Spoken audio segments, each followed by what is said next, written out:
প্রভু আজ আমাদেরকে আবার আদি পুস্তক 16 অধ্যায় থেকে শেখার সুযোগ দিয়েছেন। আসুন আমরা প্রথমে শাস্ত্রাংশ পাঠ করি, যা লেখা আছে আদি পুস্তক 16 অধ্যায় 7 থেকে 16 পদে।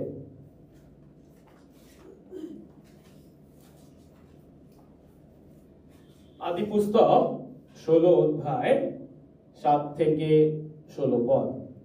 প্রভু তার বাক্যে বলেন, পরে সদাপ্রভুর দূত প্রান্তরের মধ্যে এক জলের উনুইয়ের নিকটে সুরের পথে যে উনুই আছে তাহার নিকটে তাহাকে পাইয়া কহিলেন, হে শারীর দাসী হাগার, তুমি কোথা হইতে আসিলে এবং কোথায় যাইবে? তাতে সে কহিল, আমি আপন কর্ত্রী শারীর নিকট হইতে পালাইতেছি। তখন সদাপ্রভু দূত তাহাকে কহিলেন, তুমি আপন কর্ত্রীর নিকটে ফিরিয়া গিয়া নম্রভাবে তাহার হস্তের বশীভূতা হও।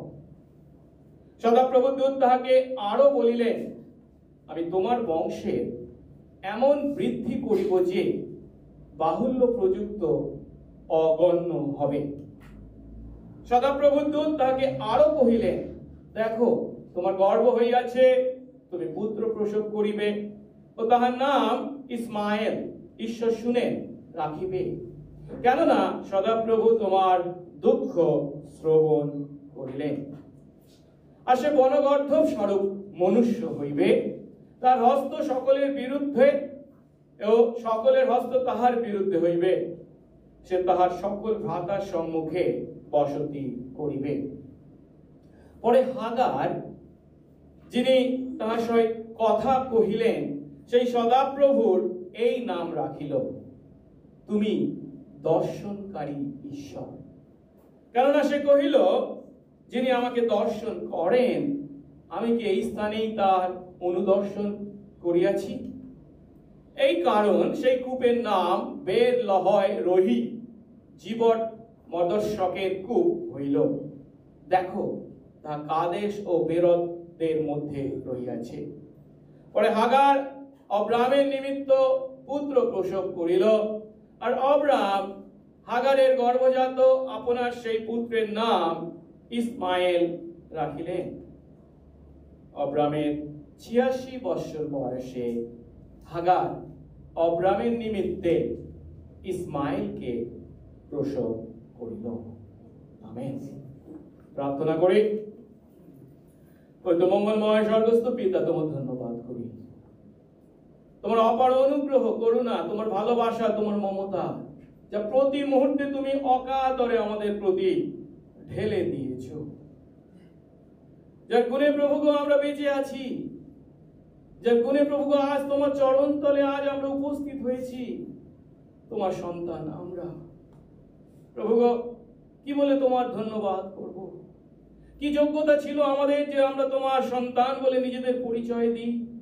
আমাদের নিজেদের কোনো যোগ্যতাই নয়, পরিবর্তে সবটাই তোমার অনুগ্রহে। হ্যাঁ প্রভু, যা তুমি তোমার পুত্র যীশু খ্রিস্টে সাধন করেছ, যিনি ঈশ্বর হয়েও মানুষ হয়েছিলেন, এবং প্রভুগো যে পাপ আমরা করেছিলাম সেই পাপের শাস্তি নিজে গ্রহণ করেছেন সেই ক্রুশের যুপকাষ্ঠে,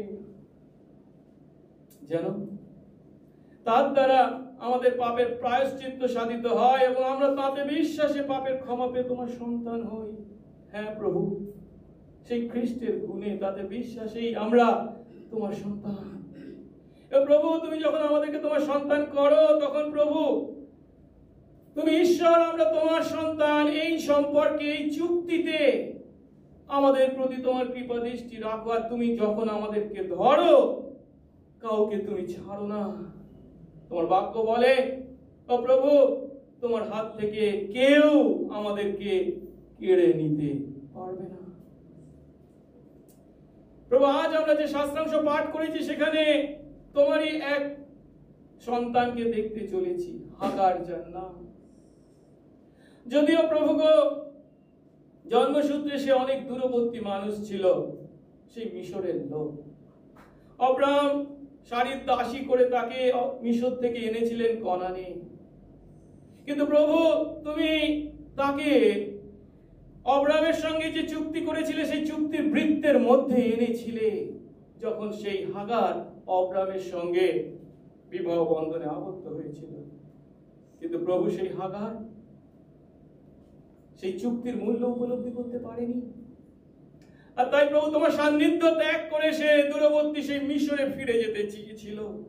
কিন্তু প্রভু, তুমি যাকে একা ধরো, ছাড়ো না, তুমি নিজে তাকে দেখা দিলে, ফিরিয়ে আনলে। আজ প্রভু সেই শাস্ত্রাংশ যখন আমরা পাঠ করতে চলেছি এবং তার অর্থ উপলব্ধি করতে চলেছি, তুমি আমাদের প্রত্যেকে আশীর্বাদ করো। আমাদের প্রত্যেকের জীবনের জন্য তোমার সেই প্রয়োজনীয় বিষয়গুলি উপলব্ধি করতে, তোমার সান্নিধ্যে থাকতে এবং সেই আশীর্বাদ ভোগ করতে অনুগ্রহ করো। সঙ্গে সঙ্গে থাকো, যিশু নামে এই প্রার্থনা চাই, আমেন। আমরা বসবো।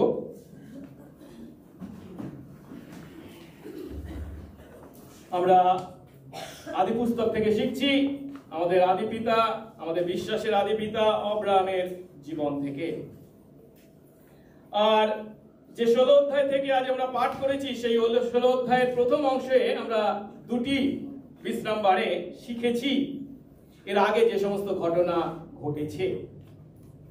আমরা যে সমস্ত ঘটনা এর আগে ঘটেছে যদি একটু ভালো করে চিন্তা করি, ফিরে তাকাই, উপলব্ধি করি যে অব্রামের প্রতি ঈশ্বরের যে প্রতিজ্ঞা, যে সে প্রজাবন্ত হবে, মহাজাতি উৎপন্ন করবে, সে প্রতিজ্ঞাত সন্তানের পিতা হবে, এই যে ঈশ্বর প্রতিজ্ঞা করেছিলেন, সেই প্রতিজ্ঞা পূর্ণতায় দেরি দেখে, প্রায় 10 বছর পেরিয়ে গেছে দেখে, ঈশ্বরের প্রতিজ্ঞাকে পূর্ণ করতে সারি ঈশ্বরকে সাহায্য করতে তার নিজের জ্ঞানে, বুদ্ধিতে ও যুক্তিতে মিশর থেকে আনা তার দাসী হাগারের সঙ্গে অব্রামের বিয়ে দিয়েছেন। উদ্দেশ্য কি? উদ্দেশ্য হলো এর দ্বারা ঈশ্বরের ইচ্ছা পূর্ণ করা, যেন অব্রাম প্রতিজ্ঞাত সন্তানের পিতা হতে পারেন। কিন্তু সারি ও অব্রাম যখন এইভাবে তাদের নিজেদের পথে ঈশ্বরের ইচ্ছাকে পূর্ণ করতে চেয়েছিলেন, তখন কিন্তু তাদের পরিবারে শান্তির পরিবর্তে অশান্তি জন্ম লাভ করেছিল, যে অশান্তির কথা গত সপ্তাহে আমরা শিখেছি। আর পরিস্থিতি যখন বিপরীত দিকে মোড় নিয়েছিল, তখন সারি এবং অব্রাম কি করেছিলেন?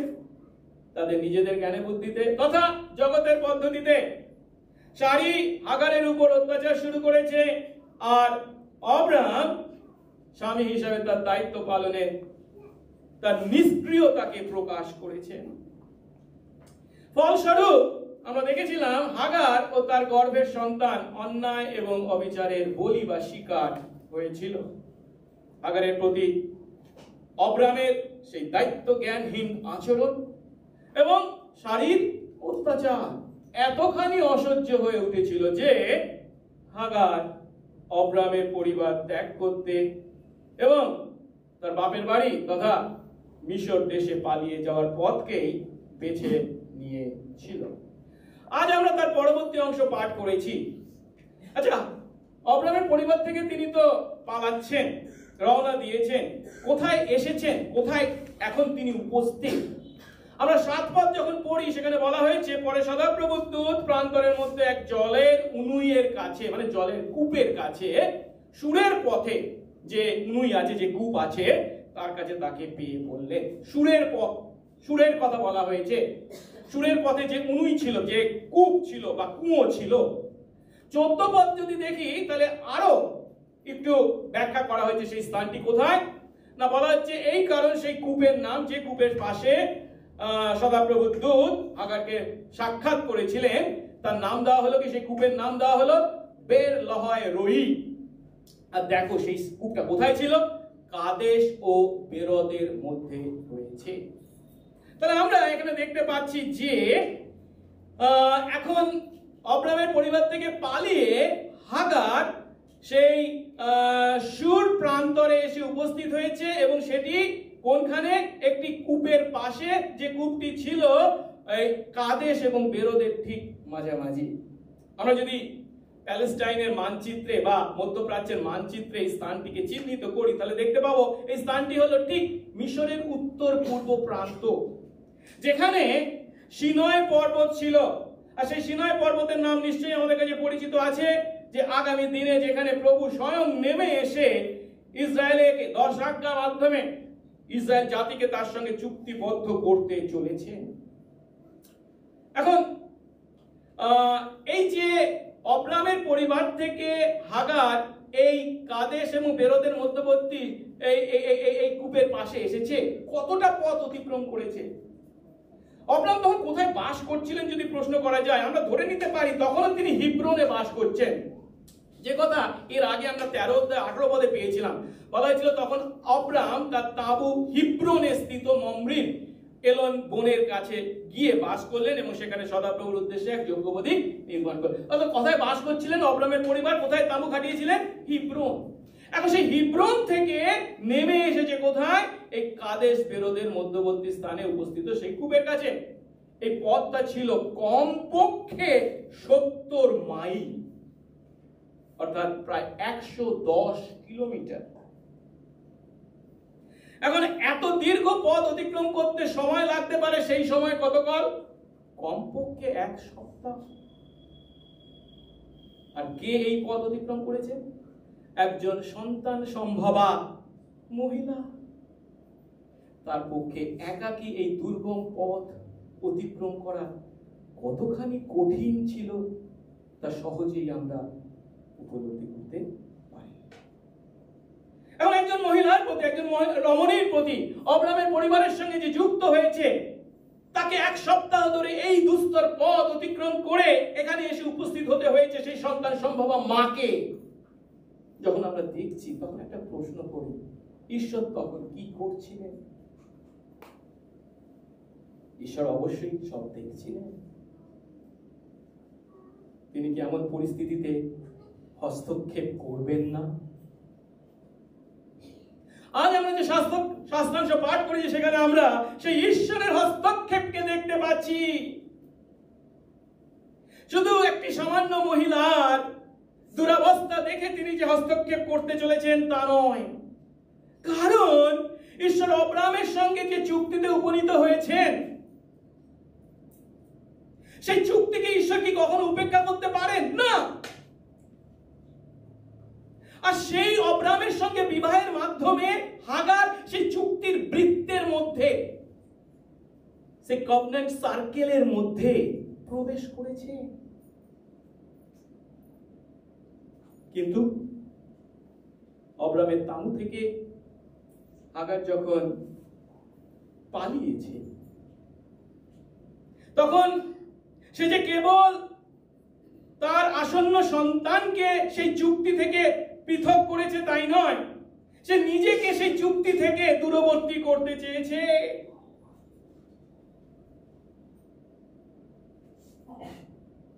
হাগার কি ভাবছে? আমি আমার মিশর দেশে পালিয়ে গিয়ে এই অত্যাচার থেকে বাঁচব। কিন্তু 16 অধ্যায় যখন আমরা পাঠ করছি, এর আগে 15 অধ্যায় আমরা কি দেখেছি? 15 অধ্যায় শেষ অংশে 13 থেকে 16 পদে ঈশ্বর অব্রামকে ইতিপূর্বেই পূর্বাভাস দিয়েছেন সেই মিশর দেশ হলো সেই দেশ যেখানে অব্রামের বংশধররা যাবে, গিয়ে কি করবে? 400 বছরের বেশি সময় ধরে চতুর্থ পুরুষ পর্যন্ত দাস্যকর্ম করবে। এই মিশর দেশ যেখানে আমরা এর আগে অব্রামকে যেতে দেখেছিলাম দুর্ভিক্ষের সময়, গিয়ে তার স্ত্রী শারীকে পর্যন্ত হারাতে বসেছিল। এখন প্রশ্ন হলো, হাগার ভাবছে মিশরে পালিয়ে গিয়ে বাঁচবে, কিন্তু মিশর কি তাকে বাঁচাতে পারে? না, মিশর কখনো হাগারকে বাঁচাতে পারে না। হাগারকে একমাত্র যে ব্যক্তি বাঁচাতে পারেন তিনি হলেন স্বয়ং ঈশ্বর। আর প্রভুর গৌরব করি যে সেই প্রান্তরে তিনি হাগারকে দেখা দিলেন। হাগারের নিশ্চয়ই দোষ ছিল। গত সপ্তাহে আমরা দেখেছি যে গর্ভবতী হওয়ার পর সে তার কর্ত্রীকে তুচ্ছ জ্ঞান করেছিল। সহজ কথায় অহংকারে মত্ত হয়ে সে তার কর্ত্রীকে শারীকে ঘৃণা করেছিল, তুচ্ছ জ্ঞান করেছিল। যদিও তবুও ঈশ্বর তাকে ভুলে যাননি। কেন? কারণটি হলো, ঈশ্বর যখন কাউকে নিজের করে নেন তখন তিনি তাকে সহজে ছেড়ে দেন না। ঈশ্বর হাগারকে নিজের করে নিয়েছিলেন। আমি কেন এ কথা বলছি? যখন শারীর প্রস্তাবে অব্রাহাম হাগারকে বিয়ে করেছিলেন, কাজটা কি সঠিক ছিল? অবশ্যই নয়। তবুও সেই কাজটিকে ঈশ্বর ঘটতে দিয়েছিলেন। এর আগে 12 অধ্যায়ে আমরা দেখেছিলাম, দুর্ভিক্ষের সময় অব্রাহাম যখন মিশরে নেমে গিয়েছিলেন, শারী প্রায় মিশর রাজার হাবেলে পৌঁছে গিয়েছিল।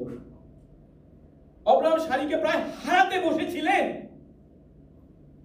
কিন্তু ঈশ্বরকে তার ঘটতে দিয়েছিলেন না। তিনি মিশরের রাজার পরিবারে এমন আঘাত করেছিলেন যে বাধ্য হয়েছিল মিশর রাজ শারীকে অব্রাহাম কাছে ফেরত দিতে। ঈশ্বর তা ঘটতে দেননি। অত সহজ কথায়, মিশর রাজ যদিও শারীকে বিয়ে করতে চেয়েছিল, ঈশ্বর কিন্তু তা বাধা দিয়েছিলেন। কিন্তু এখানে অব্রাহামের সঙ্গে হাগারের বিবাহ যদিও বিশ্বাসসম্মত কাজ নয়, তবু ঈশ্বর তা ঘটতে দিয়েছিলেন, যার মাধ্যমে আমরা ধরতে পারি ঈশ্বর তাকে হাগারকে নিজের করে নিয়েছিলেন। অব্রাহামের সঙ্গে বিবাহের মাধ্যমে সেই চুক্তির বৃত্তের মধ্যে তাকে প্রবেশের অধিকার দিয়েছে।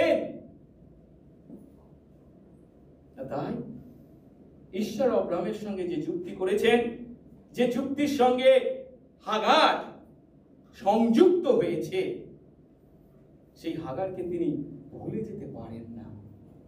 তার দুর্দিনে, তার দুর্দশায়, সেই প্রান্তরে তিনি তার জন্য ছুটে এসেছেন। আর জানেন, এই কথা আজও একইভাবে আমার আপনার জন্য প্রযোজ্য। যদি আমরা খ্রিস্ট বিশ্বাসী হয়ে থাকি, যার অর্থ খ্রিস্টের রক্তের দ্বারা আমরা সেই নতুন চুক্তিতে ঈশ্বরের সঙ্গে সম্পর্কিত হয়েছি, আমরা তার সন্তান, তিনি আমাদের পিতা ঈশ্বর, তিনি আমাদের কখনো পরিত্যাগ করেন না। হয়তো অনেক সময় আমরা ভুল করি, হাগারের মতো ভুল পদক্ষেপ গ্রহণ করি, ঈশ্বরের সান্নিধ্য বা চুক্তি থেকে দূরে যেতে চাই। যার সন্তান যদি হয়ে থাকি, তার চুক্তির সন্তান, তিনি কখনো তা করতে আমাদেরকে দেন না। তিনি আমাদেরকে অবশ্যই ফিরিয়ে আনেন। এখন এর আগে আমরা দেখেছিলাম অব্রাহামের কাছে ঈশ্বর নিজেকে প্রকাশ করেছেন। 12 অধ্যায় দেখেছি, 15 অধ্যায় দেখেছি। ঠিক তেমনি এখানে এই সুরের প্রান্তরে কাদেশ এবং বেরোতের মধ্যবর্তী সেই কূপের ধারে ঈশ্বর হাগারের কাছে নিজেকে প্রকাশ করলেন এবং এর দ্বারা প্রমাণ করলেন কি? ঈশ্বর কারো মুখাপেক্ষা করেন না। দেখতে শুনতে ভালো বলে তিনি আমার দিকে নজর দেন, নাহলে দেন না, এমনটি নয়। প্রেরিত 10 অধ্যায় 34 পদে আমরা দেখতে পাই, কর্নেলিয়ের বাড়িতে যখন পিতর এসে উপস্থিত হয়েছেন এবং প্রার্থনা করেছেন এবং তারপর যখন দেখেছেন পবিত্র আত্মা তাদের উপর নেমে এসেছেন, তখন পিতর বলতে বাধ্য হয়েছিলেন, আমি সত্যি বুঝলাম কি ঈশ্বর মুখাপেক্ষা করেন না। ঈশ্বর কেবল ইহুদিদের ঈশ্বর নন, ঈশ্বর আমাদের প্রত্যেকের ঈশ্বর। তাই হাগারের মতো যদিও একজন সাধারণ মিশরীয় নগরীর কথা আমরা ভাবছি, কিন্তু তাকেও রক্ষা করতে প্রভু এগিয়ে এসেছেন, যেহেতু তিনি মুখাপেক্ষা করেন না। যদিও বলছি সামান্য, কিন্তু একটু আগে আমরা তার সম্বন্ধে শিখেছি। সে কে? ঈশ্বরের সঙ্গে চুক্তিবদ্ধ অব্রাহামের পরিবারের বৃত্তের মধ্যে প্রবেশকারী ব্যক্তি। আমরা হয়তো অনেক সময় ভাবি, ও অব্রাহাম একজন বিশাল একজন ব্যক্তি ছিলেন, আর তাই ঈশ্বর তার সঙ্গে চুক্তি করেছিলেন বা তার আশীর্বাদ ধন্য করেছিলেন, বাবার যোগ্য সে ছিল। সত্যি কি তাই? এর আগে আমরা দেখেছিলাম যিহোশূয়া 24:2 কি বলা হয়েছিল? যিহোশূয়া যখন ইসরায়েলকে কনান দেশে নিয়ে গেছেন এবং অধিকার করা হয়েছে, সেই সময় গিয়ে তিনি একটা সত্য স্বীকার করছেন, ইসরায়েলকে জানাচ্ছেন কি? তখন যিহোশূয়া সকল লোককে বললেন, ইসরায়েলের ঈশ্বর সদাপ্রভু এই কথা বলেন, পুরাকালে তোমাদের পূর্বপুরুষরা আব্রাহামের পিতা ও নাহরের পিতা তেরহ কোথায়? ফরাত অর্থাৎ ইউফ্রেটিস নদীর ওপারে বাস করত। আর তারপর কি বলেছেন? তারা অন্য দেবতাদের সেবা করত। অর্থাৎ আব্রাহামকে আহ্বান করার পূর্বে আব্রাহামও কিন্তু ঈশ্বরকে জানতেন না, চিনতেন না, এমন মানুষদের দলেই ছিলেন সেই অন্য দেবতাদের সেবা করত। তার পূর্বপুরুষেরা, তিনিও হয়তো তাদেরই একজন ছিলেন। তাকে যদি, সেই ধরনের আব্রাহামকে যদি তিনি আহ্বান করে নিয়ে আসতে পারেন, এখানে হাগারের জন্য তিনি ছুটে এসেছেন, এটা কোনো বিস্ময়কর বিষয় নয়। এখন আজ আমরা যে শাস্ত্রাংশ পাঠ করেছি অর্থাৎ 16 অধ্যায় 7 থেকে 12 পদ, সেখানে দেখতে পাচ্ছি সদাপ্রভুর দূত এই প্রান্তরে হাগারের সঙ্গে দেখা করেছেন এবং সে হাগারের সঙ্গে কথাবার্তা না, তাকে প্রশ্ন করেছেন দুটি, তাকে আদেশ করেছেন একটি এবং তাকে আশীর্বাদ করেছেন। কিন্তু সেই প্রশ্ন, আদেশ বা আশীর্বাদগুলি একটা একটা করে আমরা দেখবো যদিও, কিন্তু তার আগে একটা প্রশ্নের উত্তর আমাদেরকে পেতে হবে, আর সেটা হলো এখানে যে সদাপ্রভুর দূত বলা হচ্ছে যাকে, এই সদাপ্রভুর দূতের চরিত্রটা কে? ইনি কে? এই সদাপ্রভুর দূত কে বা কাকে বলা হয়েছে সদাপ্রভুর দূত? ইংরেজিতে the Angel of the Lord বলা হয়েছে, আর হিব্রু ভাষায় মালাক ইয়াহওয়ে বলা হয়েছে। এখন বাইবেলে এই প্রথম সদাপ্রভুর দূতের কথা উল্লেখ হচ্ছে এই 16 অধ্যায় 7 পদে। এখানে দূতের জন্য যে হিব্রু শব্দ ব্যবহার করা হয়েছে মালাক, তার অর্থ হচ্ছে বার্তা বাহক বা বার্তা বহ, যে বার্তা বা খবর বহন করে আনে। এখন এই শব্দের দ্বারা একজন মানুষকেও নির্দেশ করা যেতে পারে যে বার্তা বহন করে আনে, খবর নিয়ে আসে, কিংবা অতি প্রাকৃতিক বিষয় হতে পারে, মানে স্বর্গদূত হতে পারে যে ঈশ্বরের বার্তা বা খবর মানুষের কাছে বয়ে নিয়ে আসে। এখন বাংলায় এই সদাপ্রভুর দূত যখন বলা হচ্ছে, এর দ্বারা সদাপ্রভু না সদাপ্রভুর দূত, এটাকে পৃথক করাটা বড্ড কঠিন। কিন্তু ইংরেজিতে খুব স্পষ্ট করে এক জায়গায় করা হয়েছে the Angel of the Lord, কিন্তু অন্য জায়গায় হচ্ছে an Angel of the Lord. এখন যেটা বুঝতে হবে, বেশিরভাগ ক্ষেত্রে এই an Angel of the Lord যেখানে যেখানে বলা হয়েছে, তার মাধ্যমে অতি প্রাকৃতিক ব্যক্তি তথা স্বর্গদূতদেরকে নির্দেশ করা হয়েছে। ঈশ্বরের দূত, স্বর্গদূত এসে, সেটা মিখাইল হতে পারে বা গাব্রিয়েল হতে পারে, মানুষের কাছে ঈশ্বরের ইচ্ছা বা খবর বা বিষয় জানিয়েছেন। কিন্তু আজ এখানে এই 16 অধ্যায় 7 পদে বা 16 অধ্যায়ে যাকে সদাপ্রভুর দূত বলা হচ্ছে, the Angel of the Lord বলা হয়েছে, অ্যান নয়, the Angel of the Lord বলা হয়েছে, তিনি কিন্তু ঈশ্বরের সৃষ্ট কোন সাধারণ স্বর্গদূত ছিলেন না। তিনি হলেন স্বয়ং ঈশ্বর সদাপ্রভু। আপনারা বলবেন কেন? তাহলে তো সদাপ্রভু বললেই হতো, কেন তাকে সদাপ্রভুর দূত বলা হয়েছে? আচ্ছা, একটু ভালো করে বলবার চেষ্টা করব। এই অধ্যায়ের পদগুলোকে আমরা একটু দেখবো। 7 পদ দেখি, বলা যে পরে সদাপ্রভুর দূত প্রান্তরের মধ্যে এক জলের উনুয়ের কাছে সুরের পথে কি বলে হাগারের সঙ্গে দেখা পেয়েছে। 9 পদ দেখি, আবার বলা হয়েছে তখন সদাপ্রভুর দূত তাকে বললেন, তুমি তোমার কর্ত্রীর কাছে ফিরে যাও। 10 পদ দেখি, সদাপ্রভুর দূত তাকে আরো বললেন, আমি তোমার বংশের এমন বৃদ্ধি করব যে বাহুল্য উপযুক্ত অগণ্য হবে। 11 পদ দেখি, সদাপ্রভুর দূত তাকে অর্থাৎ হাগারকে আরো বললেন, দেখো তোমার গর্ভ হয়েছে, তুমি পুত্র প্রসব করবে, তার নাম ইসমাইল রাখবে, ইত্যাদি ইত্যাদি। এই পদগুলিতে, এই 4টে পদে কি সদাপ্রভুর দূত, সদাপ্রভুর দূত, সদাপ্রভুর দূত, যার সঙ্গে হাগারের সাক্ষাৎ ঘটেছে, তাই তো? এবারে আমরা 13 পদ দেখি, সেখানে কি বলা হয়েছে, পরে হাগার যিনি তার সঙ্গে কথা বললেন, কে কথা বলেছেন? সদাপ্রভুর দূত, তাই তো? সেই সদাপ্রভুর এই নাম রাখলো। যদিও সদাপ্রভুর দূতের সঙ্গে সে সাক্ষাৎ হয়েছে, সদাপ্রভুর দূত তার সঙ্গে কথা বলেছেন, কিন্তু তার সম্বন্ধে কি বলা হচ্ছে? তিনি আসলে কে? সদাপ্রভু। সেই সদাপ্রভুর এই নাম রাখলো কি? তুমি দর্শনকারী ঈশ্বর। কারণ সে বলল, যিনি আমাকে দর্শন করেন আমি এই স্থানেই তাকে দর্শন করেছি। অর্থাৎ এখানে সদাপ্রভুর দূতকে হাগার কি বলছেন? সদাপ্রভু নামে স্বীকার করছেন। এই সদাপ্রভু মানে কার নাম? এর আগে যখন আমরা 14 অধ্যায় পাঠ করেছিলাম তখন দেখেছিলাম মলকিসেদককে যখন আব্রাহাম দশমাংশ দান করেছিলেন তখন সেই মলকিসেদক আব্রাহামকে আশীর্বাদ করেছিলেন। কিন্তু কার আশীর্বাদ? বলা যে তিনি আব্রাহামকে আশীর্বাদ করলেন, মেলকিসেদক আব্রাহামকে আশীর্বাদ করলেন, বললেন, আব্রাহাম স্বর্গমর্তের অধিকারী পরাৎপর ঈশ্বরের আশীর্বাদ প্রাপ্ত হন। এখন এই যে স্বর্গমর্তের অধিকারী পরাৎপরের ঈশ্বরের আশীর্বাদ মলকিসেদক আব্রাহামকে করেছিলেন, এই ঈশ্বর সম্বন্ধে বা ঈশ্বরের নাম কি আব্রাহাম তা সদমের রাজাকে জানিয়েছিলেন।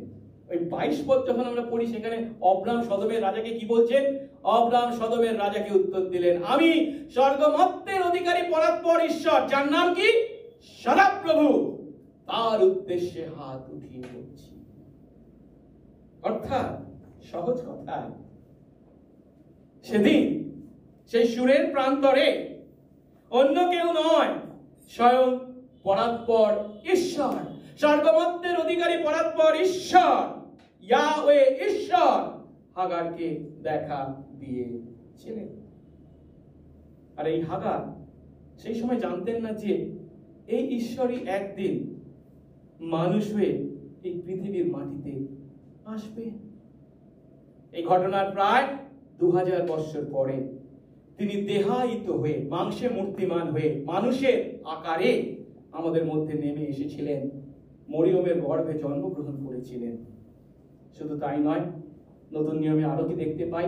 যোহন 4 অধ্যায় এই হাগারের ন্যায় একজন বিপদগামী সমরীয় নারীকে তিনি এখানে যেমন হাগারকে কূপের ধারে দেখা দিয়েছিলেন, সেখানেও তিনি সেই সমরিয়ায় কূপের ধারে সেই রমণীকে দেখা দিয়েছিলেন, তার পাপকে দেখিয়ে দিতে, যেন সে প্রকৃত ঈশ্বরের আরাধনাকারী হতে পারে। যোহন 4 অধ্যায়। হ্যাঁ, এদিন হাগারের সঙ্গে যার সাক্ষাৎ ঘটেছিল, যাকে সদাপ্রভুর দূত বলা হয়েছে, তিনি আসলে স্বয়ং তৃতীয় ঈশ্বরের দ্বিতীয় ব্যক্তি তথা যীশু খ্রিস্ট। তাই বেথলেহেমের গোয়াল ঘরে যে কেবল এই যীশু খ্রিস্ট মানুষের আকারে জন্মগ্রহণ করেছিলেন তা নয়, তার অনেক বছর আগেও এই পুরাতন নিয়মের বিভিন্ন সময় আমরা দেখতে পাই তিনি মানুষের কাছে এসেছেন এবং মানুষের আকারে তাদের কাছে তার বার্তা, ঈশ্বরের কথা জানিয়েছেন। আজ আমরা 16 অধ্যায় পড়ছি, এরপরে যখন 18 অধ্যায় পাঠ করব সেখানেও দেখতে পাবো আব্রাহামের কাছে 3 জন পুরুষ এসেছিলেন। 2 জন স্বর্গদূত সদম গমোরা ধ্বংস করবার জন্য এগিয়ে গিয়েছিলেন, একজন কিন্তু শেষ পর্যন্ত তার সঙ্গে থেকে গেছিলেন এবং শেষ পর্যন্ত তার পরিচয় দেওয়া হচ্ছেন কে? তিনি স্বয়ং সদাপ্রভু, অর্থাৎ তৃতীয়ের দ্বিতীয় ব্যক্তি যীশু খ্রিস্ট। এই পৃথিবীতে দেহায়িত হয়ে আগমনের পূর্বে বার্তাবাহকের আকারে এদিন হাগারকে দেখা দিয়েছিলেন। বিষয়টা অসম্ভব কিছু নয়। কেন? আমরা কিসে বিশ্বাস করি? তৃতীয় ঈশ্বর, পিতা, পুত্র, পবিত্র আত্মা। যীশু খ্রিস্ট মরিয়মের গর্ভে জন্মগ্রহণ করে তখন থেকে তার শুরু হয়নি। তিনি আছেন কোথা থেকে? অনাদি অনন্তকাল থেকে পিতা, পুত্র, পবিত্র আত্মা হয়ে। আর তাই পবিত্র পুরাতন নিয়মের বিভিন্ন সময় আমরা তাকেও বিভিন্ন আকারে দেখতে পাই। যীশু খ্রিস্ট প্রকাশিত হয়েছে। আসুন এবারে আমরা সেই ঈশ্বরের সদাপ্রভুর দূত তথা পুরাতন নিয়মে খ্রিস্টোফ্যানি যাকে বলা হয় ঈশ্বরতাত্ত্বিক ভাষায়, বা খ্রিস্টের সেই দেহায়িক আকারে আগমনকে দেখি এবং তিনি হাগারের সামনে উপস্থিত হয়ে যে বার্তা পৌঁছে দিয়েছিলেন সেই বার্তার মধ্যে 4টে দিককে দেখি। প্রথম বিষয়টি হলো 2টি প্রশ্ন সেই সদাপ্রভুর দূত হাগারকে করেছে। দ্বিতীয় বিষয়টি হলো হাগারকে একটি আদেশ করা হয়েছে। তৃতীয় বিষয়টি হলো হাগারের প্রতি আশীর্বাদ উচ্চারণ করা হয়েছে এবং চতুর্থ বিষয়টি হলো হাগারের সন্তানের নামকরণ এবং সে কেমন হবে তার পূর্বাভাস দেওয়া হয়েছে। প্রথমে আমরা দেখি একটি প্রশ্ন, 2টি প্রশ্ন। 7 পদ আরেকবার পাঠ করি। সদাপ্রভুর দূত বলছেন, হে শারীর দাসী হাগার, তুমি কোথা থেকে এলে এবং কোথায় যাবে? তাতে সে বলল, আমি আমার কর্ত্রীর কাছ থেকে পালাচ্ছি। দুটো প্রশ্ন করা হয়েছে। প্রথমটা কি? তুমি কোথা থেকে এলে আর কোথায় যাবে? কোথায় কোথায়, তাই তো? স্থানের কথা জিজ্ঞাসা করা হচ্ছে, কোথায় কোথায়। আর যখনই আমরা কোথায় কোথায় বলে ঈশ্বরকে প্রশ্ন করতে শুনছি, তখন হয়তো আমরা আদমের কথা চিন্তা করতে পারি, হয়তো আমরা কইনের কথা চিন্তা করতে পারি, তাই না? কারণ 3 অধ্যায় 9 পদে ঈশ্বর আদমকে ডেকেই বলেছিলেন কি? তুমি কোথায়? যখন সে গাছের আড়ালে নিজেকে লুকিয়েছিল। ঠিক একইভাবে হেবলকে হত্যা করার পর কইনকে ঈশ্বর যখন কইনের কাছে উপস্থিত হয়েছিলেন, তাকে প্রশ্ন করেছিলেন কি? কইন, তোমার ভাই হেবল কোথায়? দুটো ক্ষেত্রেই আমরা কি জানতে পারি? আদমের প্রতি তিনি অসন্তুষ্ট হয়েছেন আদম যে কাজ করেছেন বলে। কইনের প্রতি তিনি অসন্তুষ্ট হয়েছেন যে কাজ করে, তুমি কোথায়, হেবল কোথায়? আর তাই যখন ঈশ্বর হাগারকে বলছেন তুমি কোথা থেকে এলে, কোথায় যাচ্ছ, তখন অবশ্যই ঈশ্বরের একটি অসন্তোষ যে প্রকাশ পেয়েছে তাকে আমরা অবহেলা করতে পারি না। কিন্তু ঈশ্বর যখন প্রশ্ন করছেন হাগারকে, তুমি কোথা থেকে এলে, কোথায় যাচ্ছ, আচ্ছা ঈশ্বর কি জানেন না হাগার কোথা থেকে এসেছে, কোথায় যাচ্ছে? না, সদাপ্রভুর দূত আমরা শিখেছি তিনি স্বয়ং ঈশ্বর, তাই তো? তিনি অবশ্যই জানেন। তিনি জানা সত্ত্বেও যখন এই প্রশ্ন করছেন হাগারকে, তখন তার মাধ্যমে তিনি কি করতে চাইছেন? হাগার যেন নিজে উপলব্ধি করে সে কি করতে চলেছে বা সে কি করছে। একটু আগে আমরা বুঝেছি যে হাগার ঈশ্বরের সঙ্গে চুক্তির বৃত্ত তার মধ্যে প্রবেশ করেছে, কিন্তু এখন সে সেই বৃত্ত থেকে বাইরে বেরিয়ে গেছে, পালাচ্ছে। এই বৃত্ত থেকে পালানো মানে কি? ঈশ্বরের কাছ থেকে পালাচ্ছে। এই যে ঈশ্বরের কাছ থেকে হাগার পালাচ্ছে বাঁচবার জন্য, এটা যে সে কি মারাত্মক ভুল করছে তা যেন সে উপলব্ধি করে, আর তাই ঈশ্বর তাকে এই সুযোগ দিয়েছেন। একবার চিন্তা করে দেখে হাগার কোথা থেকে এসেছে, কোথায় যাচ্ছে।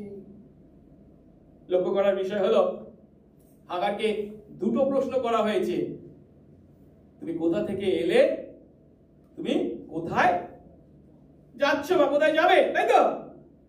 হাগার কটার উত্তর দিয়েছে? একটার উত্তর দিয়েছে। কোথা থেকে এলে? না, আমি আমার কর্ত্রীর কাছ থেকে পালাচ্ছি, কর্ত্রীর কাছ থেকে এসেছি। কিন্তু কোথায় যাচ্ছ তার উত্তর কি দিয়েছে?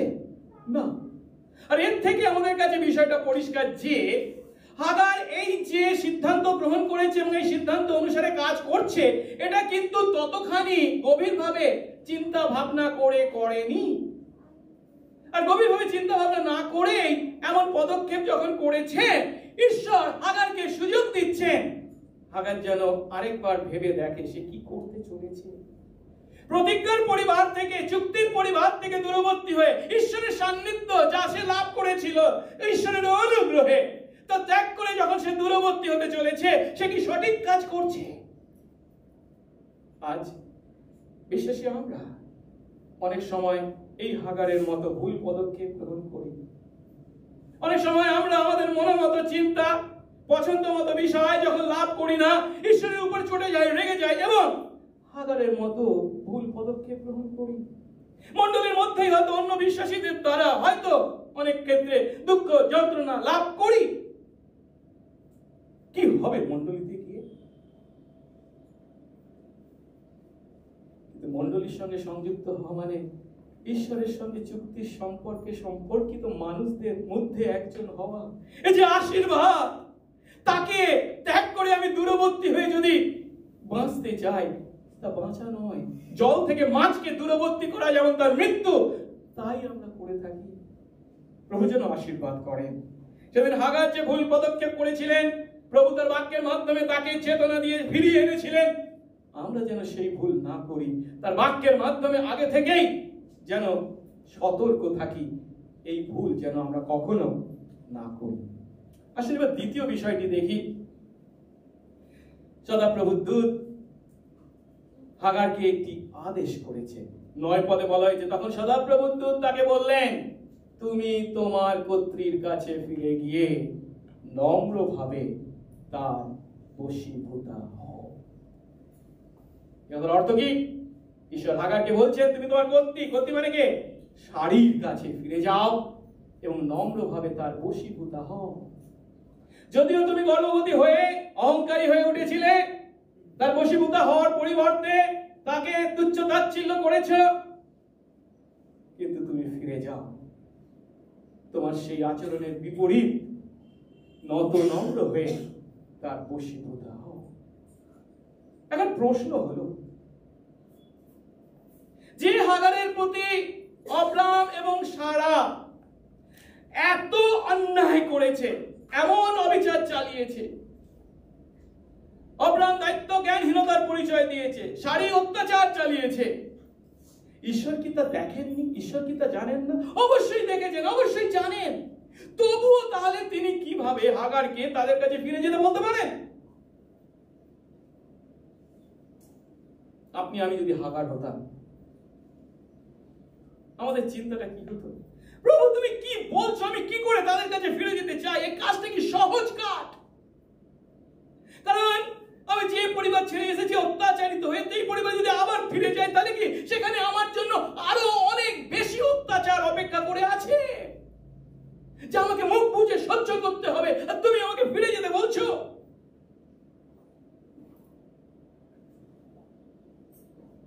কিন্তু আমাদের যে সত্যটা এখানে উপলব্ধি করতে হবে, প্রভু যখন আমাদেরকে আমাদের ভুল পদক্ষেপ থেকে ফেরান, তখন যে তিনি আমাদেরকে আমাদের পাপের জন্য অনুতপ্ত না হতে বলেন, অনুতপ্ত না হলেও চলবে, কিংবা ত্যাগ স্বীকার না করলেও চলবে, এমন কথা, এমন সার দেন না। পরিবর্তে ঈশ্বর তাকে সুযোগ দিয়েছেন, সে যেন তার ভুল উপলব্ধি করে। অব্রামের পরিবার ত্যাগ করা মানে চুক্তি থেকে দূরবর্তী হওয়া, মানে জীবন নয় মৃত্যুকে বেছে নেওয়া। আর তা যদি সে উপলব্ধি করে থাকে, তাহলে তাকে ফিরে যেতে হবে সেই চুক্তির জীবনে, সেই চুক্তির বৃত্তের মধ্যে। আর তার জন্য প্রয়োজন কি? অনুতাপ। আর প্রকৃত অনুতাপ যখনই হয়, সেই অনুতাপ, প্রকৃত অনুতাপ যা ঈশ্বরের করুণা এবং আশীর্বাদ আমাদের জীবনে নিয়ে আসে, তা ত্যাগ স্বীকার করতে কখনো দ্বিধা করে না। আমি আমার পাপ থেকে মুক্তি লাভ করেছি প্রভু যিশুকে বিশ্বাস করার মাধ্যমে, ভালো কথা, কিন্তু তার জন্য আমি আমার পাপ ক্রমশ আমার জীবন যাপনে করে চলবো, সেই পাপেই থাকবে, একবারের জন্য অনুতপ্ত হব না, এই যদি চিন্তা থাকে, দুটোই একসঙ্গে চালাবো, তাহলে কিন্তু আমরা ভুল করছি। ঈশ্বর অবশ্যই দুঃখ, দরিদ্র, ক্লিষ্ট মানুষদের প্রতি মমতা করুণা করেন, কিন্তু তাই বলে আমি দুঃখী দরিদ্র বলে, ঈশ্বরের করুণা লাভ করার যোগ্য বলে আমার দায়িত্ব পালনের কোনো প্রয়োজন নেই, এমন চিন্তা যেন না করি।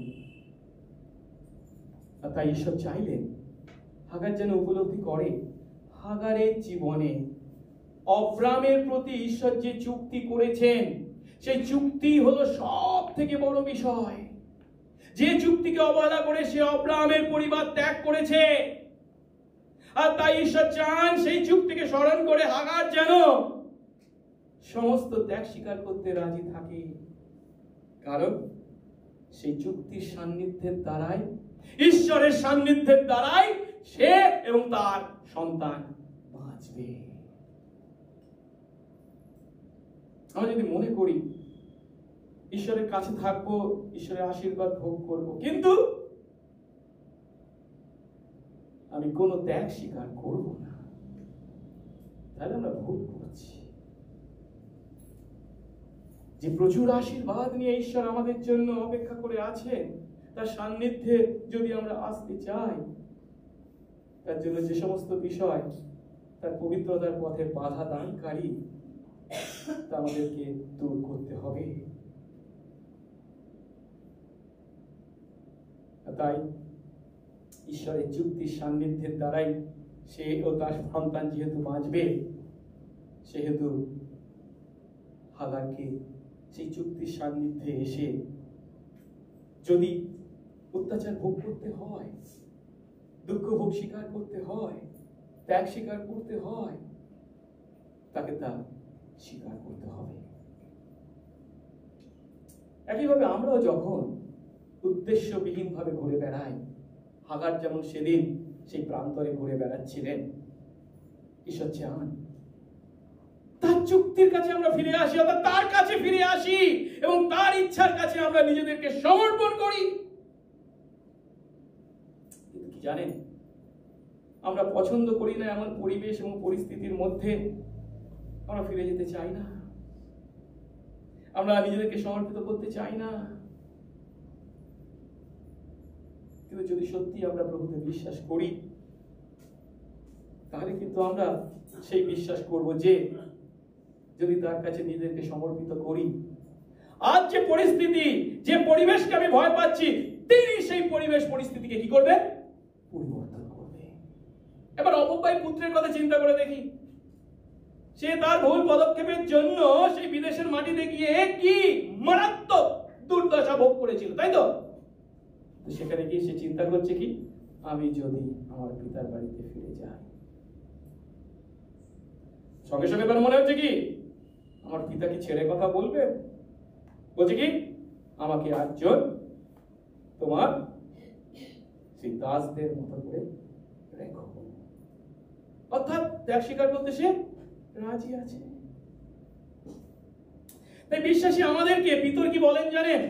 পিতর, প্রথম পিতর 2:18 পদে, কৃতদাসেরা তোমরা সব ব্যাপারে শ্রদ্ধার সঙ্গে তোমাদের মনিবদের বশ্যতা স্বীকার করো।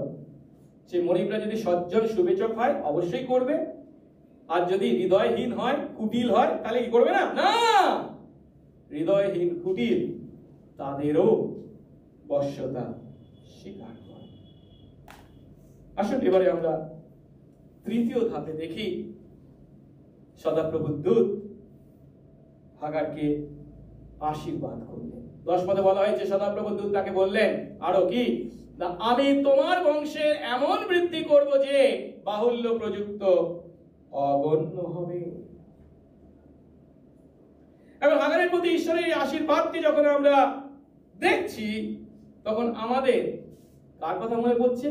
অব্রামের কথা। আচ্ছা, ঈশ্বর অব্রামকেও তো একই ধরনের প্রতিজ্ঞা বা আশীর্বাদ করেছিলেন, তাই নয় কি? হ্যাঁ, 12 অধ্যায় 2-3 পদে বলা হয়েছিল কি, আমি তোমার থেকে এক মহাজাতি উৎপন্ন করব, তোমাদের ভূমণ্ডলের যাবতীয় গোষ্ঠীও আশীর্বাদ পাবে। আরো বলেছিলেন, পৃথিবীতে ধুলির ন্যায় তোমার বংশ বৃদ্ধি করব, 13 অধ্যায় 16 পদে। 15 অধ্যায় 5 পদে বলছে কি, আকাশের দিকে তাকাও, তারাদের দেখো, তাদের সংখ্যা গণনা করতে পারো না, এই রূপ তোমার বংশ বৃদ্ধি হবে।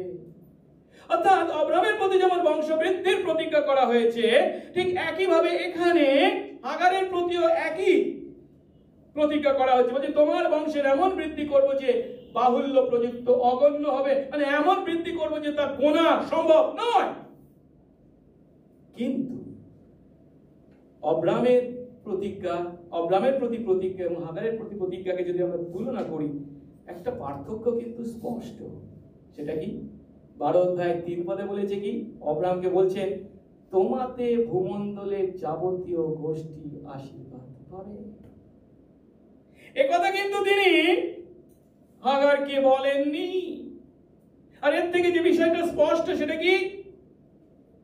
প্রতিজ্ঞা বা আশীর্বাদ যা ভূমণ্ডলের যাবতীয় গোষ্ঠী পেতে চলেছে, তা দাসীর পুত্র দ্বারা আসবে না, স্বাধীনার পুত্র দ্বারা। অর্থাৎ শারীর গর্ভে যে জন্মাতে চলেছে ইসহাক, তার দ্বারাই আসবে। গালাতীয় 4 অধ্যায়ে পৌল খুব সুন্দরভাবে বিষয়টি ব্যাখ্যা করেছে। এখন একথা সত্য যে হাগার অব্রামের পরিবারে ফিরে গিয়ে নিত্য নতুন বিভিন্ন অত্যাচারের মুখোমুখি হবে, ঠিক কথা।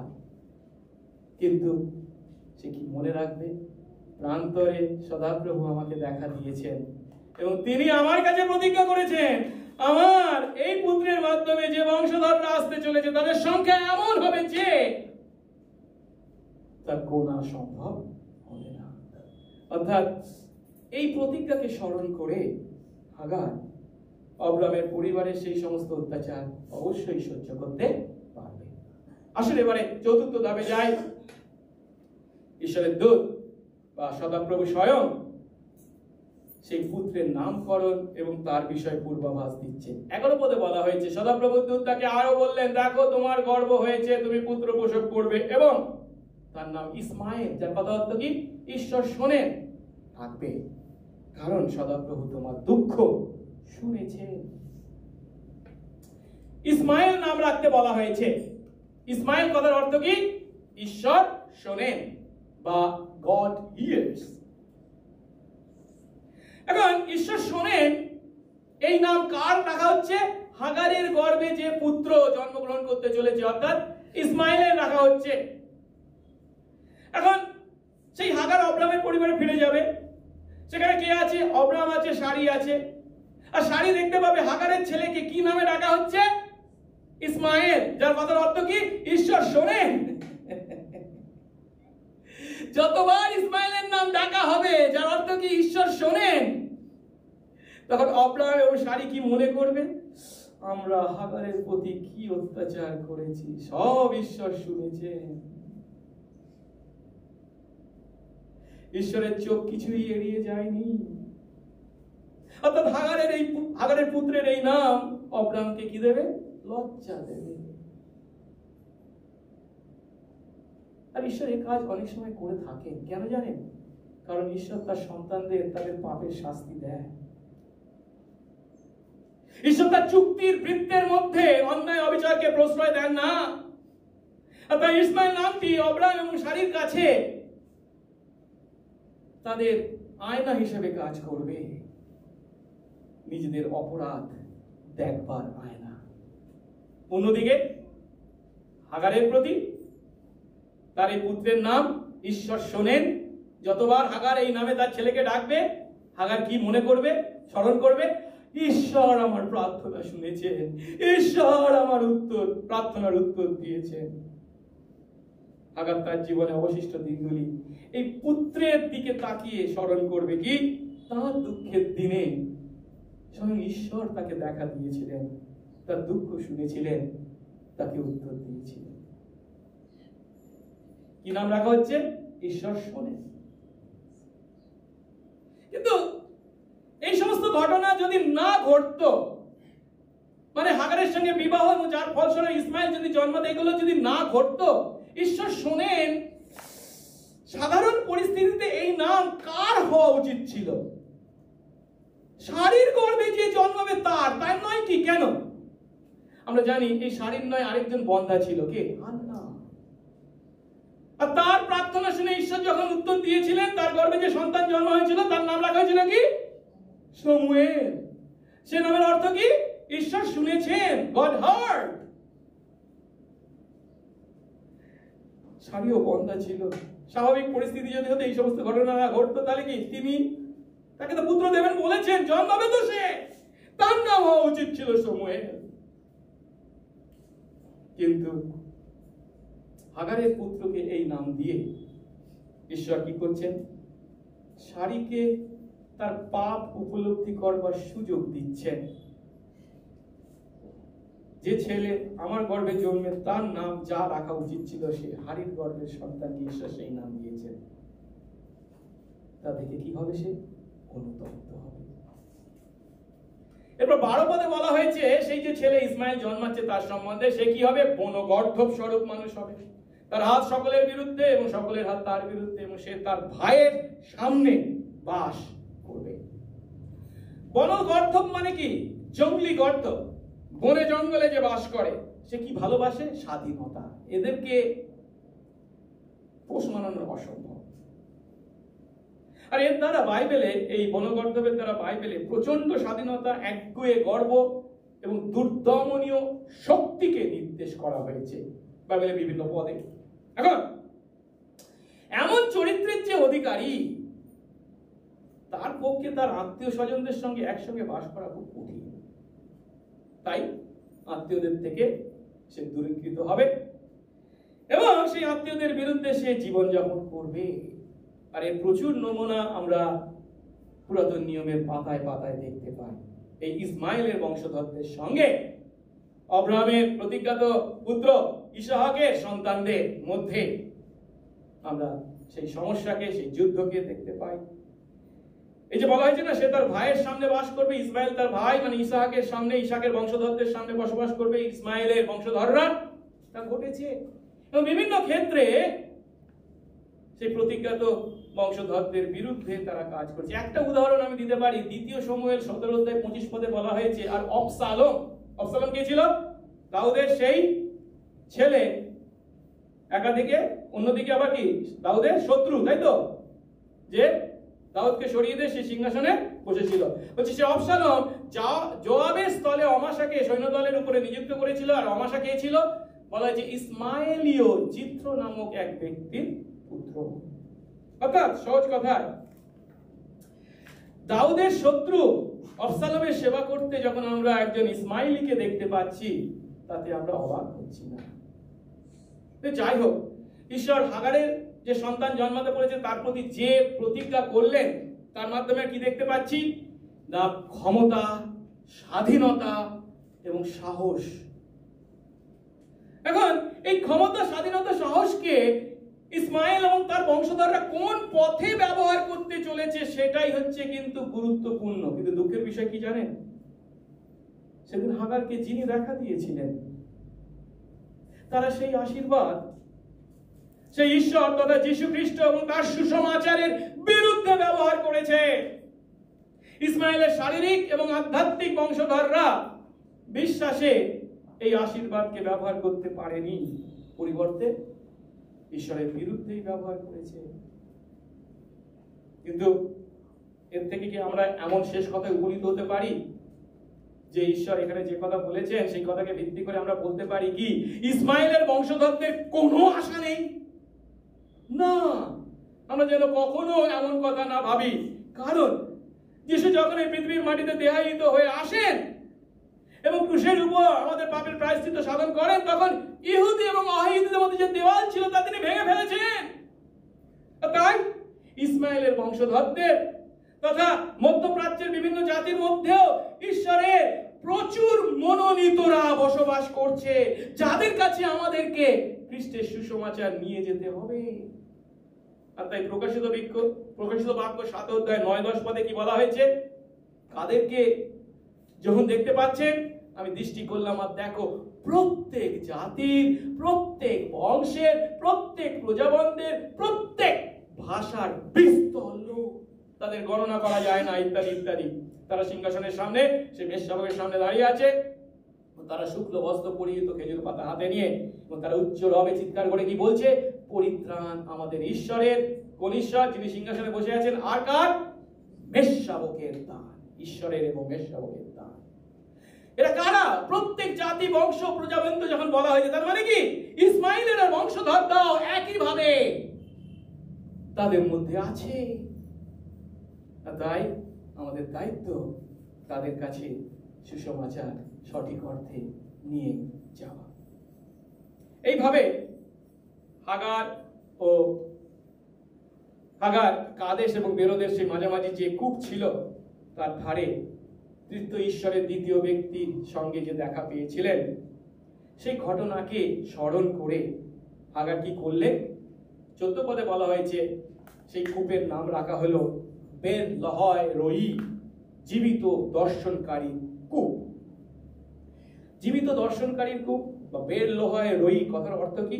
যিনি দেখেন, যিনি জীবিত, এটা হচ্ছে তার কূপ। বা সেই জীবন্ত ব্যক্তি যিনি আমাকে দেখা দিলেন, এটা হচ্ছে তার কূপ। ঈশ্বর হাগারের প্রার্থনা শুনেছেন, হাগারকে দেখা দিয়েছেন, হাগারও তাকে দেখেছেন। যে কথা 13 পদে হাগার বলছেন। পরে হাগার তার সঙ্গে কথা বললেন সেই সদাপ্রভুর দূত। সেই সদাপ্রভুর, স্বয়ং সদাপ্রভুর নাম রাখলো কি? তুমি দর্শনকারী ঈশ্বর। কারণ সে বলল, যিনি আমাকে দর্শন করে আমি এই স্থানে তাকে দর্শন করেছি।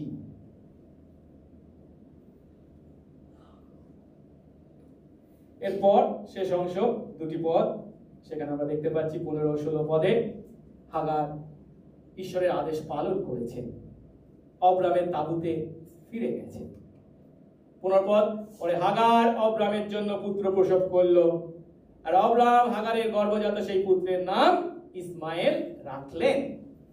এর থেকে আমরা যেটা ধরতে পারি সেটা হচ্ছে কি, হাগার অব্রামের পরিবারে ফিরে গেছে, জানে অনেক অত্যাচার হয়তো তাকে ভোগ করতে হবে, তার জন্য অনেক অত্যাচার সেখানে অপেক্ষা করে আছে, তবু ফিরে গেছে। আর ফিরে গিয়ে সে কি করেছে, এই যে প্রান্তরে সদাপ্রভু তাকে দেখা দিয়েছে, এই অভিজ্ঞতার কথা সারিকে এবং অব্রামকে বলেছেন। শুধু তাই নয়, তার গর্ভে যে পুত্র জন্মাবে তার কি নাম রাখা হবে সে বিষয়েও কি কথা বলা হয়েছে তাও অব্রামকে বলা হয়েছে। আর অব্রাম সেই কথা শুনে বিশ্বাস করেছেন কি করেননি? অবশ্যই বিশ্বাস করেছেন। বিশ্বাস করেছেন বলেই হাগারের গর্ভে যখন সন্তান জন্মেছে তাকে কি নাম রাখা হয়েছে? ইসমাইল।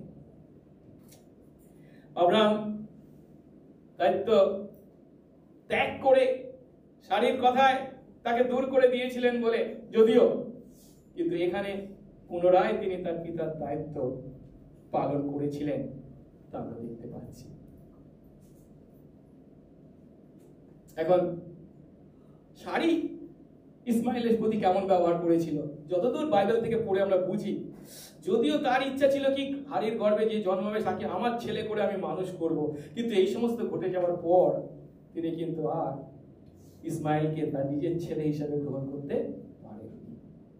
অন্যদিকে 16 পদে বলা হচ্ছে অব্রামের 86 বৎসর বয়সে হাগার অব্রামের জন্য ইসমাইলকে প্রসব করলো। হঠাৎ এখানে তার বয়সের কথাটা কেন উল্লেখ করলো, খুব গুরুত্বপূর্ণ। এরপর আমরা অব্রামের কথা 17 অধ্যায় 1 পদে পাবো। আর তখন অব্রামের বয়স কত? 17 অধ্যায় 1 পদ, অব্রামের 99 বৎসর বয়সে সদাপ্রভু তাকে দর্শন দিলেন। বুঝতে পারছি? 16 অধ্যায় শেষ হচ্ছে অব্রামের কত বছর বয়সের কথা বলে? 86 বছর কথা। আর 17 অধ্যায় শুরু হচ্ছে কি বলে? অব্রামের কত বছর বয়স বলে? 99। মানে মধ্যে কত বছর কেটে গেছে? 13 বছর। এই 13 বছর অব্রামের জীবনে কি কি ঘটেছিল কিচ্ছু কি বর্ণনা করে বাইবেল? কিচ্ছু করে না। আর এর থেকে আমরা উপলব্ধি করি এই 13টি বছর সত্যি অব্রামের পরিবারে শত্রুতা, বিবাদ, মতানৈক্য, তিক্ততা, হিংসা এই সমস্তই বাসা বেঁধে ছিল, যাদের কোনো উল্লেখ বাইবেলে করা হয়নি। কিন্তু এই ঘটনা যখন আমরা পাঠ করলাম এবং তার ব্যাখ্যা উপলব্ধি করলাম, তখন আমাদেরকে যে প্রশ্নটা করতে হবে সেটা কি, এই সবের পিছনে মূল কারণ কি? এই 13 বছর ধরে অব্রামের পরিবারে এই যে অশান্তি, তার মূল কারণ কি? কি দেখলাম আমরা? মূল কারণ অব্রাম এবং শারী সেই পাপ, যার দ্বারা তারা ঈশ্বরের ইচ্ছাকে নিজেদের পথে পূর্ণ করে ঈশ্বরকে সাহায্য করতে চেয়েছিল। শুরুতে সামান্য বিষয় বলে মনে হয়েছিল হয়তো তাদের, কিন্তু তা যে এত বড় আকার ধারণ করবে তা তারা কল্পনা পর্যন্ত করতে পারেনি। তাদের নিজেদের তৈরি কোনো পথ এই সমস্যার সমাধানও করতে পারেনি। আর এর থেকে আমরা কি শিক্ষা লাভ করি? গুরুত্বপূর্ণ, আমাদের পাপ থেকে মুক্তি লাভের কোন সুন্দর বা পরিপাটি উপায় নেই। তা যদি থাকতো তাহলে খ্রিস্টের ক্রুশের কোনো প্রয়োজন ছিল না। খ্রিস্টের ক্রুশ মানে কি? নির্মম বিষয়, একজন মানুষকে গাছে ঝুলিয়ে হত্যা করা, এমন জঘন্য নির্মম ঘটনার প্রয়োজন ছিল না। যদি আমাদের পাপের সমস্যার সমাধানে কোনো সুন্দর, দেখতে খুব সুন্দর এমন কোন পদ্ধতি থাকতো,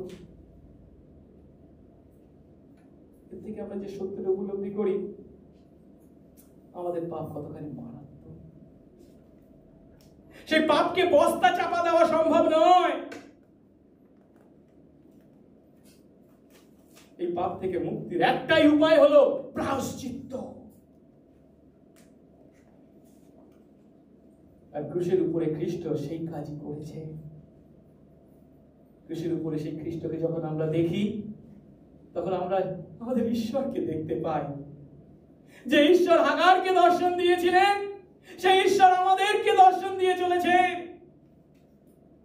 যে ঈশ্বর বিপদে পরিচালিত হাগারকে ফিরিয়ে এনেছিলেন, তার খোঁজ করেছিলেন, সেই ক্রুশের উপর খ্রিস্টকে যখন দেখি, সেই ঈশ্বর একইভাবে আমাদের খোঁজ করে চলেছেন, আমাদেরকে তার কাছে ফিরিয়ে আনার জন্য।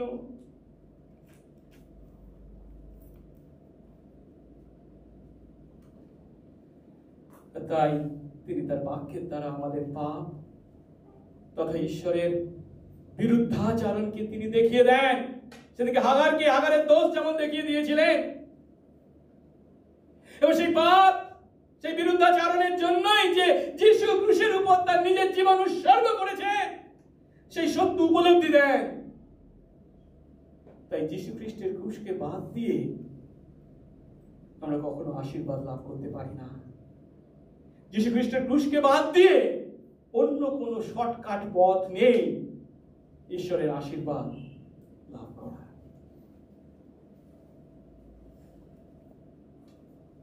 খ্রিস্টের ক্রুশ, তার অর্থ কতখানি গুরুত্বপূর্ণ, তাৎপর্যপূর্ণ, মূল্যবান, খ্রিস্ট বিশ্বাসে আমরা তা যেন কখনো ভুলে না যাই।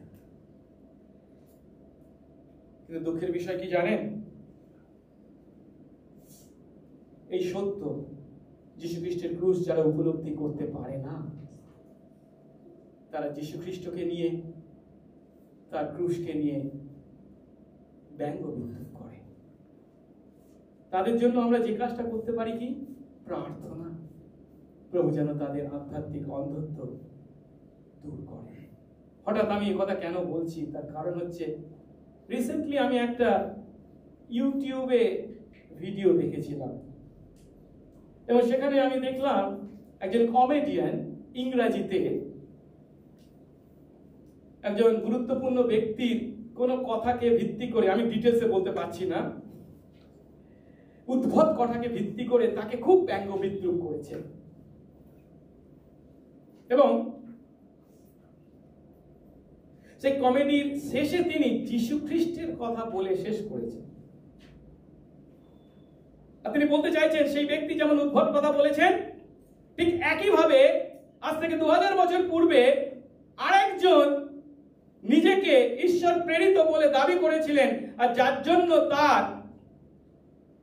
পরিণাম তাকে ভোগ করতে হয়েছিল।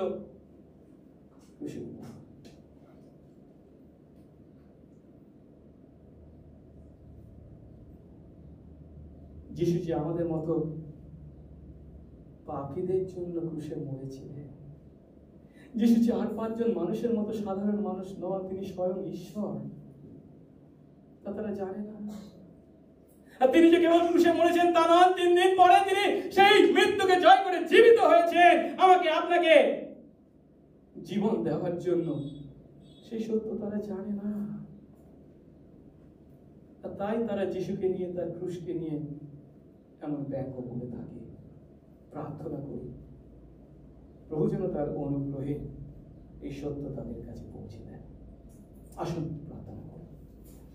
মঙ্গলময় স্বর্গস্থ পিতা, তোমার ধন্যবাদ, তোমার প্রশংসা গৌরব করি। প্রভু গো, তুমি আছো আমাদের সঙ্গে, বিশেষ করে তোমার সন্তান যাদেরকে তুমি করেছো তোমার অনুগ্রহে।